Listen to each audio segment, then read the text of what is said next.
Quel exemple merveilleux avons-nous de David, refusant de toucher à Saül, alors qu'il le tient à sa merci. Cet homme qui empoisonne presque sa vie, il est là, sans défense, entre ses mains. Un seul geste et David serait débarrassé de son ennemi juré. Mais non. Que l'Éternel me garde de commettre contre mon Seigneur, loin de l'Éternel, une action telle. Voilà ses propos. Ce sont là des choses qu'on ne peut pas faire quand on a reçu l'onction. Voilà sa pensée. Or, tout cela est plein d'une signification profonde et jette une lumière bienfaisante sur la vraie nature de l'onction. Nous comprenons mieux pourquoi nous devons faire certaines expériences ici-bas pour devenir aptes au service qui nous attend. Se rendre coupable d'un acte de vengeance parce que quelqu'un ou quelque chose s'est mis à la traverse de nos désirs personnels, c'est très humain, sans doute. Mais comment pouvons-nous envisager de régner moralement et spirituellement si nous nous laissons aller à de telles faiblesses?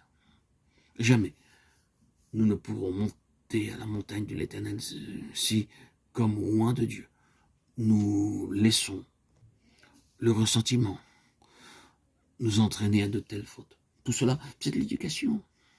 Vous vous en rendez compte? Et une éducation fondée sur l'onction, en harmonie avec elle. Nous pourrions passer ainsi en revue la vie de David et nous verrions qu'à tout moment Dieu s'emploie à préparer son serviteur en raison de l'onction qu'il lui a conférée. Nous voyons notamment que même cette période sombre que David a dû traverser était dans la pensée de Dieu, un des éléments essentiels de la préparation au trône. Elle touchait de très près au but de l'onction. Dans des moments difficiles comme ceux-là, dans ces heures sombres, ou même ceux que Dieu a oint font comme David, l'expérience de la souffrance, voient le vide et se faire autour d'eux, se sentent mis à l'index, ou sont même positivement rejetés par les hommes. N'oublions pas que tout cela fait partie de notre formation. Sans doute est-ce une chose plus facile à énoncer quand on en fait la théorie, qu'à accepter tacitement quand elles le font directement sur nous, car nous n'avons pas conscience d'être ainsi en plein dans la voie royale de l'onction. C'est pourtant bien le cas. Tout cela est en rapport direct avec le témoignage de Jésus. Et nous constatons que sur ce point, David se trouve être un type tout à fait exact du Seigneur Jésus.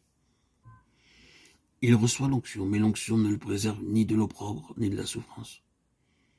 Elle l'y conduit au contraire, comme à l'étape indispensable qu'il faut franchir pour arriver au trône.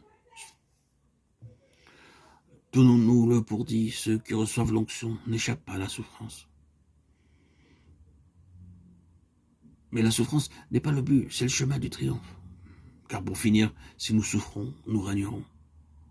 L'onction comporte ces deux choses.